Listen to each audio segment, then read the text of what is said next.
journaliste tolobaka ntango nyonso na Congolais.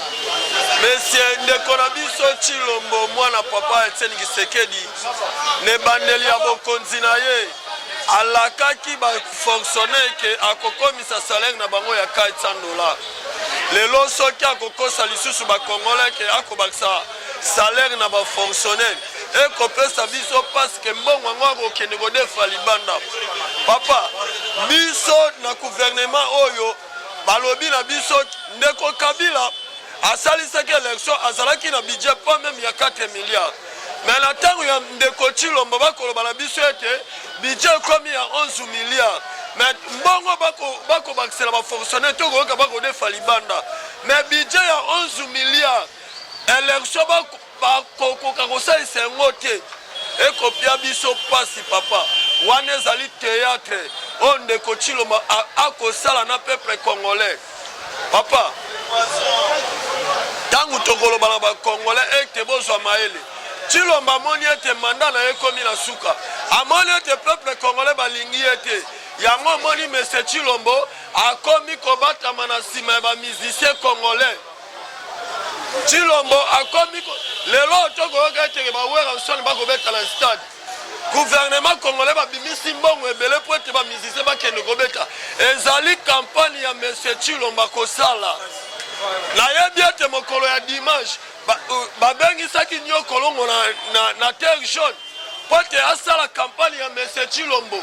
Monsieur Chilombo amoni ete population balingi ete yango nalobi na bakongolais nyonso musicien nyonso na Congo lokola bandeko na biso baregistant na poto baboyaki bamusicien biso mpe awa na Kinshasa toboya distraction bamusicien owera o musicien teli toboya ndeko Chilombo abatami na nsima ya musicien.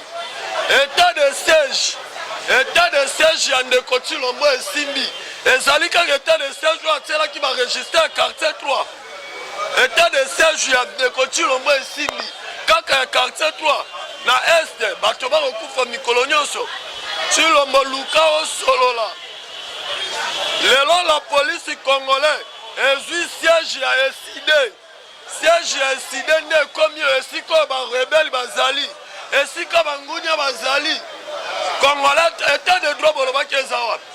État de droit bolobaki na biso eza wapi?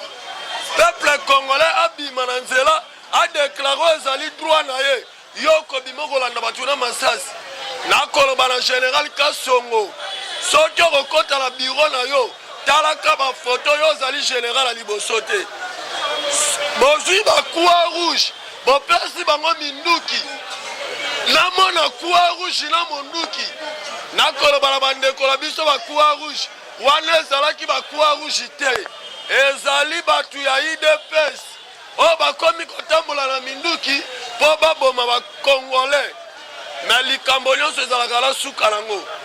Mwana mboka nali na kanda makasi tolobi ete Chilombo tokosila na ye. Kabila azalaki soda, Mobutu azalaki soda, tosila na ye. Obongo yo Chilombo oleki biso kaka na mondene. Chilombo tango bato babengaka yo Fati Beton nalobaka na bandeko na ngai omoni fufu ya masangu soko olambi yango ebeli malamu te soko otie mosapi na kosala nini ekodina eza lokola yo Chilombo. Papa Etienne Tshisekedi soki azalaki na commandant du peuple yo Monsieur Chilombo lobaka le changement du Congo c'est Martin Fayulu ezali biso te eza yo ndeko Chilombo moto lobaka ete le changement du Congo c'est Martin Fayulu yango changement na Congo ezali te. Chilombo yokoloba ete mboka oyo deja ekufa kala mboka ekufa kala mboka ekufa kala seke yo oza moto kotete mboka te ezosenga le véritable médecin oyo akotraite maladi oyo eza na Congo. Le véritable médecin c'est Martin Fayulu. Chilombo tokosila na yo nde tosila na Mobutu tokosila na nde tosila na Kabila tokosila na nde tosila na Kasavubu. Merci mwana mboka na suki wana po kande alinga makasi. Les Congolais sont conscients de ce qui se passe dans notre pays. Il n'y a rien de nouveau. Ce ce que nous sommes en train de faire, c'est ce que nous avons fait avant et c'est la continuité de notre élite. Et sur cette continuité, notre élite, tout le monde le sait, on était ensemble dans le groupe qu'on appelait Rassemblement pour lutter pour ce pays. Et ce pays, le Congo, n'appartient pas à un groupe des individus, mais appartient à tout Congolais. Moi et toi et M. Félix Tshisekedi et M. Martin Fayoulou, tout Congolais a droit de jouir dans ce pays. Mais ce qui est grave, ce qui se passe actuellement, on pensait qu'à chanson M. Kabila, nous allons voir ce qu'on avait tous dit, tous demandé, les changements. Mais ce qui est gravissime, de vivre la pure que Kabila. Et personne ne peut tolérer ça. Et la personne qui nous fait vivre la pure que Joseph Kabila, c'est M. Félix Tshisekedi Tshilombo. L'un des fils d'un politicien qui a lutté pour la démocratie dans ce pays. C'est ce qui est regrettable. Je pense que l'IDPS n'est pas un parti à pardonner, même à une minute ou à une seconde. Pourquoi? Parce que après avoir fait 37 ans d'élite, ils ont insulté Mobutu, ils ont insulté Mouzé Laurent Désiré Kabila, ils ont insulté Joseph Kabila. Ils devaient avoir un meilleur projet pour le changement du pays. Mais à nous présenter ces bêtises de la gouvernance, des détournements immenses et des montants exorbitants, nous ne pouvons pas cautionner cela. Je pense que le seul mot que tous les Congolais peuvent avoir, où tous les Congolais peuvent retenir, c'est à 2023, mais c'est Félix n'a pas besoin de notre pardon ou encore notre excuse. Après avoir fait 37 ans d'élite dans l'opposition pour présenter aux Congolais, pour l'amener encore le Congolais dans les misères. Vaut mieux encore vivre, comme a dit Pierrot, vaut mieux encore vivre avec un démon comme Kabila qui est Lucifer comme Félix Tshisekedi. Le Congo ne se retrouve plus sur tout le plan. Rien que des voyages avec des montants exorbitants pour ses intérêts personnels. Tout Congolais prenait conscience. Luttons pour changer notre pays. Nous n'avons pas un autre pays. Nous n'avons que le Congo comme notre pays. Je n'ai pas besoin d'aller en Europe comme M. Tshilombo. D'ailleurs, pourquoi M. Félix ne peut pas être pardonné? Après avoir fait 37 ans dans l'opposition, il a vécu pendant 30 ans en Europe. C'est qu'il était le meilleur pion pour changer ce pays. Mais comme il n'a pas fait vraiment, il n'a pas besoin. Donc nous n'avons pas le temps à perdre pour lui, ni de l'excuser, ni de le pardonner. Merci. Na Congo, les Congolais, toujours vivre aventure si aventure. Et comme des films à Batente, Oyo Tshilombo na Batune, Batosala ba Congolais. Juge Obalongoli Kaluba, Dieudonné Kaluba, Mutanomaki Tshilombo, anomaki na violation ya constitution na biso ambo. Lelo alongoli alongwe na ordre ya Tshilombo. Batie Dieudonné mususu o azakaka ndeko na bango. Tous ces manœuvres wana biso ba Congolais toyebi yango malamu. Parce que juge Azalaki a komaki na conscience ya koluka ke Congo esengele kende liboso. Na sens ni parce que yende mutu apibiliaka définitivement président après élection. Balongoli ache oya che wana. Ndeko nanga Tshilombo azosala avanti na mboko. Nazoyebisa directement Monsieur Tshilombo, peuple azali souverain. Peuple azali souverain. Au corrompre, ba député nyonso, mais au kokate, au corrompre peuple congolais. Ozo banga ba nini élection ponani. Ozana nyonso, pouvoir ozana ngo, minéré, mbonga Congo et pas na yo. Mais ma peuple congolais na élection. Peuple a voté oye aponaki olingite ozosala violation ozokende ailleurs na Abidjan osenga dialogue batuno a na ba TV balobi nini la muka naza na posa ya dialogue ou bien président Martin Fayoulou m'a dit yango boyokaki bato lamuka balobi que nous sommes ceux qui bomoni que biso tozana posa ya alors consensus wana esalema télévisé monde entier elanda yango bayeba lamuka alingi nini Tshilombo alingi nini peuple congolais tokokabwana te tokotikala bomoko po na 2023 peuple ali déterminé ya ko sanctionner monsieur Tshilombo couche ya opasi oyo komi lelo plus que même Kabila Fachi Tshilombo amemi congolais na souffrance amemi congolais na tribalisme lelo na Katanga ba congolais bazokabwana na Chikapa ba congolais badanko kabwana na memi yango Tshilombo ayebeloko moko 32 ans Mobutu soldat de son état o abaneki kokende tina front un jour tango moko kokaki Mobutu après avoir réconciliation na Utenika akimaki Zaïre à l'époque namoi na Butute pe à son âme musée akutaki Congo na zéro na 3 mois 6 mois Congo eliaki basaki ba arme na Lubumbashi oyo ba congolais babundaki contre Rwanda musée Joseph Kabila ye 18 ans soldat de son état atikaki Congo jour moko na moi apesa yo Tshilombo constitution ya mboka osali mascarade ya okene na stade ya Martyr otika Congo na maboka nzambe nzoka nde po oboma biso ba congolais okabola ba congolais yeba mandat na yo ekobi na suka chango na mutu na yo deuxième mandat po na yo ezate ata na ndoto ezate soki bosalere babimisi yo deuxième mandat okoboma biso na tuna nzela merci loko toloba ndeko journaliste eza ba liboso te tomona video wana babana deja bando sana cause ya kobatama babando salango na ndaku concession ya maison civile ya Tshilombo nde babando sana Kingabwa mutu azalaka nimero abando recruter bato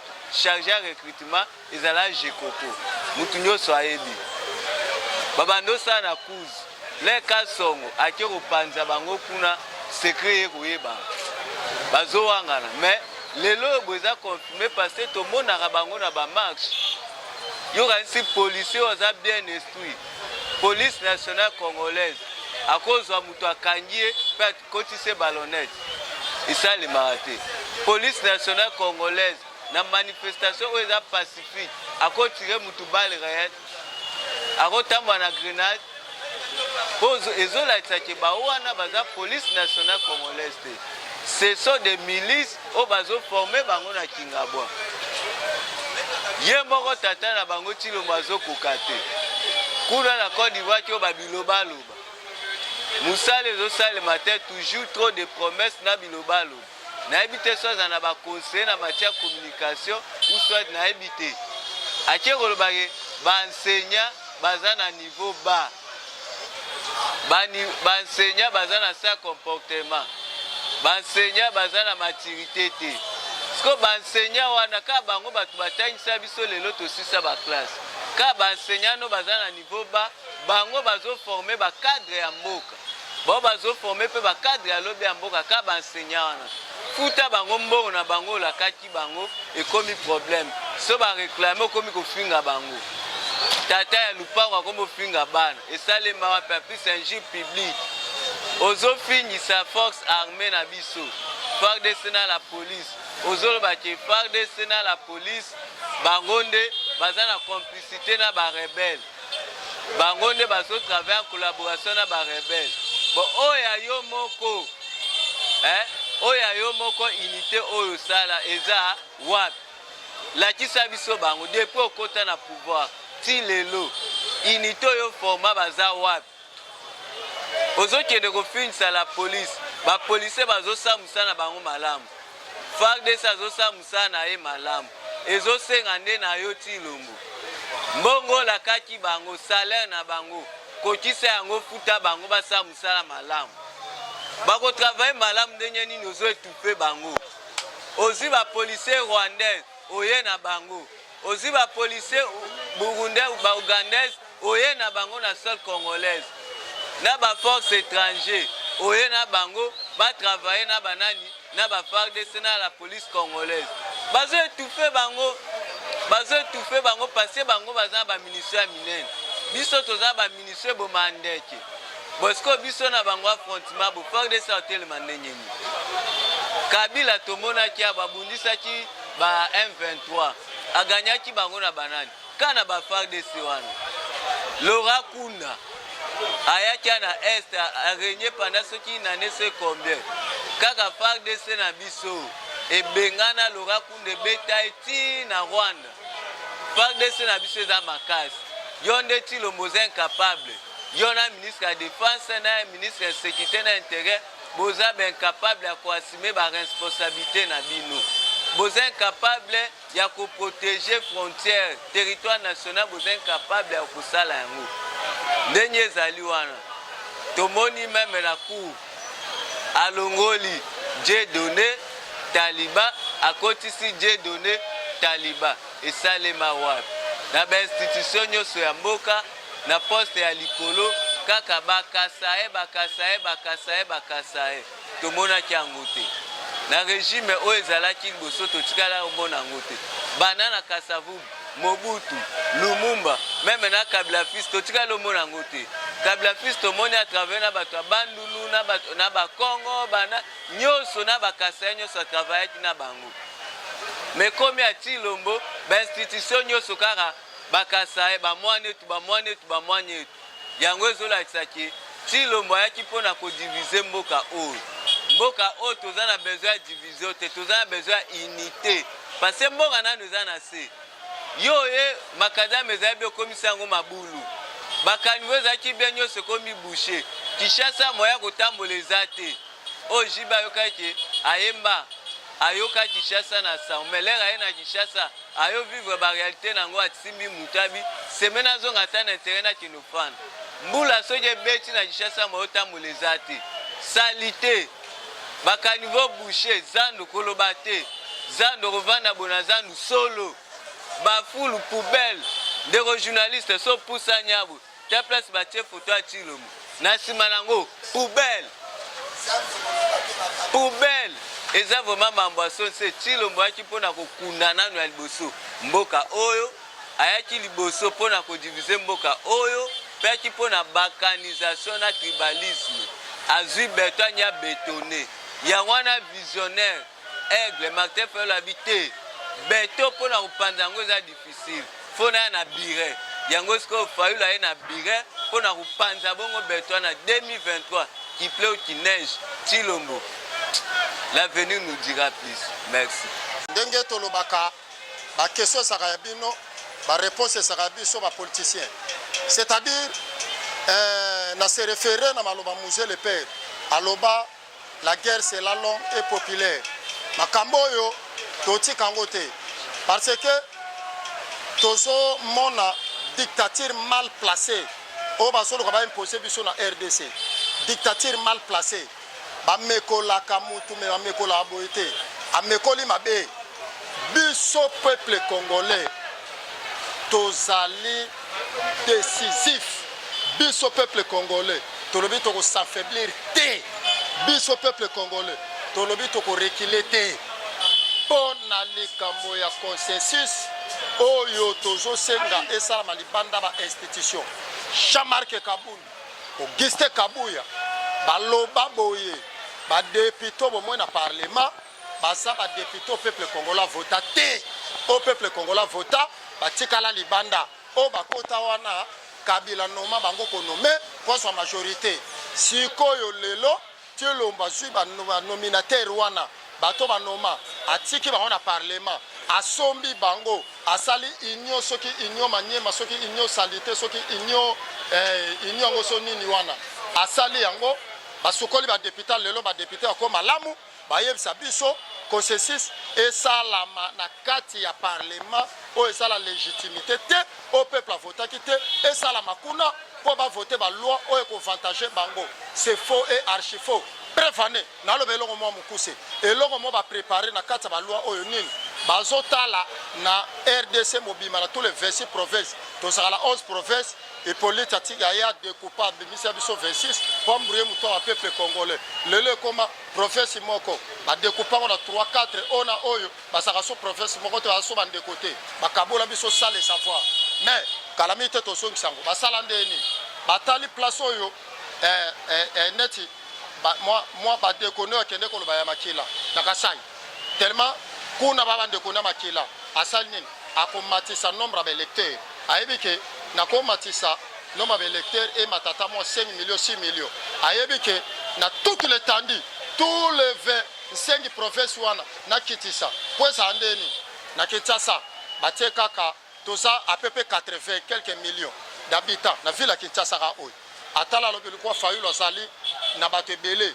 peuple alingi ye kino balingi ye Équateur bandundu nini ba Congo Katanga nini et de suite aketisi oyo kaka 2 millions basa nini bazwi ba carte leto ke na irne o 500 bavotaki te 1 million bavote fayulu ngai 300 oyo 200 alese ke na nani amatisi o 10 millions bavote kala Kasai 500 bavote fayulu omoni stratégie baluka baya nango toyebi yango tosenga consensus papa Tshilombo osala tous les 4 institutions ya mboka ezala maboko na yo yo muto osala nango trop ozali na pouvoir okabila pesa yo oza nango ozobanga consensus esalama na en dehors ya parlement pourquoi EDD ozobanga élection ça la transparence pourquoi otondisa bandeko na parlement otondisa bandeko na cour constitutionnelle otia bango ozobanga nini ozala père ya nini tandis que yo sala ba institution ozobanga nini tolobi organiser l'élection élection ça malamu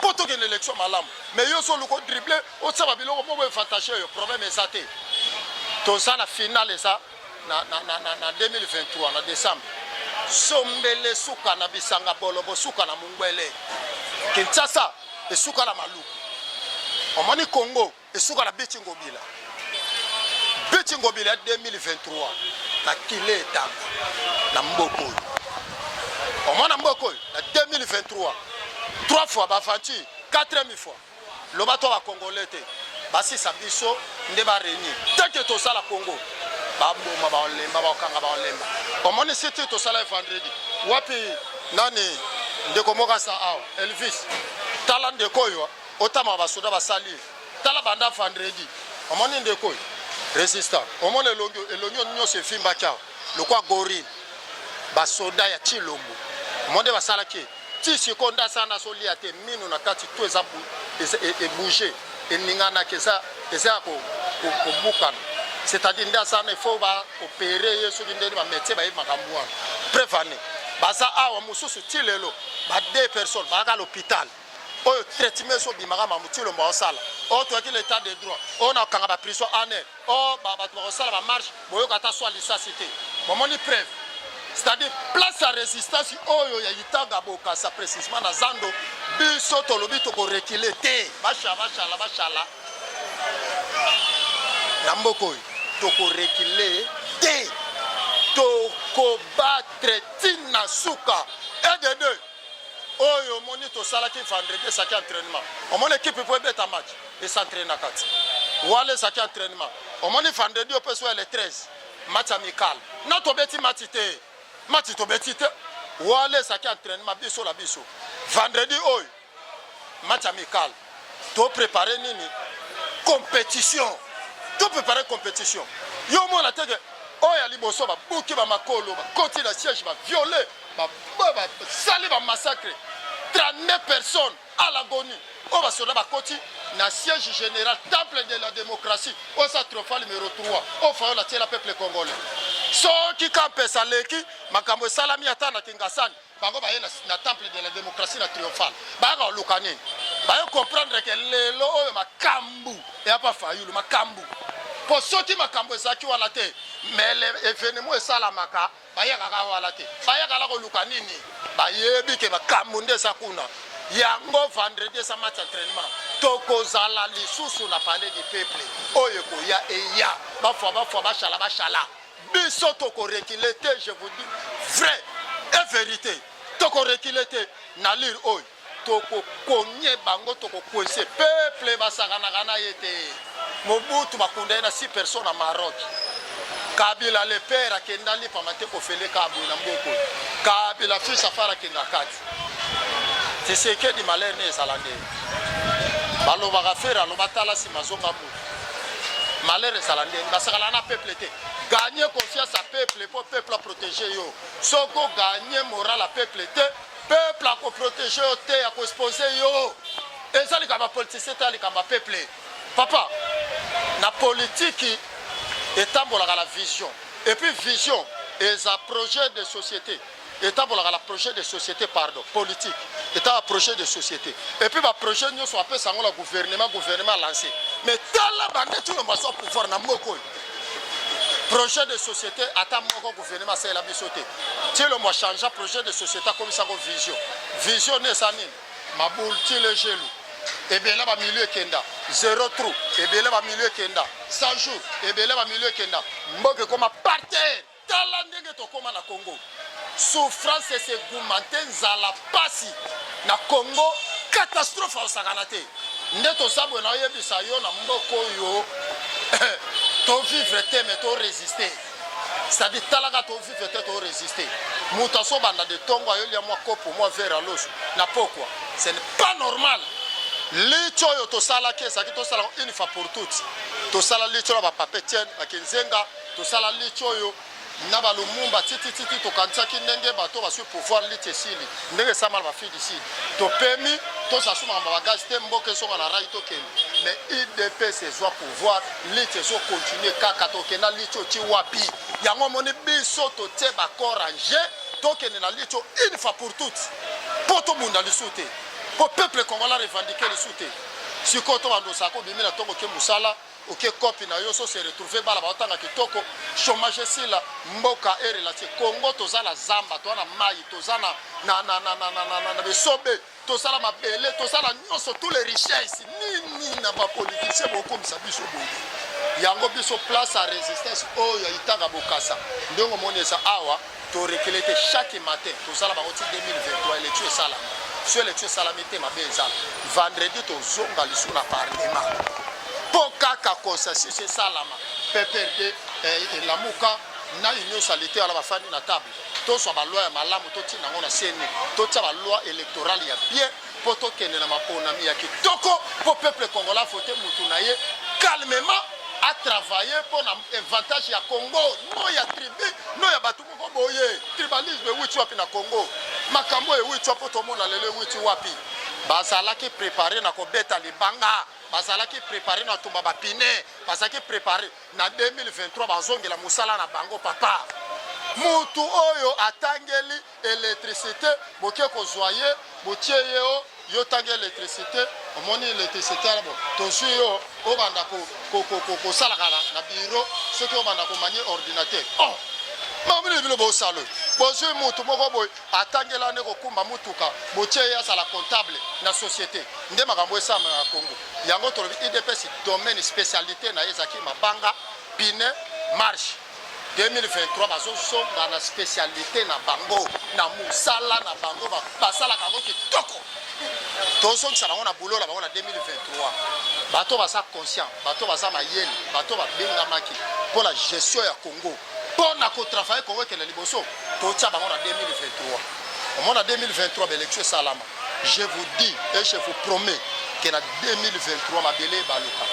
moni Congo e baluka et ça va comme monsieur ça comme là il faut tant il faut attendre 1 minute et si la té 5 secondes et belé moi que pays makile tangi na mboko biso ba congolais to rekilete merci pona babino nyoso bolanda biso o eza place à résistance itanga bokasa et ça chaîne yo et atekelo ko ba journaliste o mususu yo baso kenda kana ngambo wana bazwila baleki baso interview lokuta ba coller ba ola kisaka te chaîne oyo et yaka na source ya information na source super na source et la source et super na information réelle epesi bino yango oyo tolobaka oyo ezosalama zando ekufa ezalaka su tengo mbila na Tshilombo babuka zando tala peuple osala boye nde tozala zando baotekala balabala na prince ti lelo bacloturala batole ya ble basalaka te eloko te toyebi te projet il paraît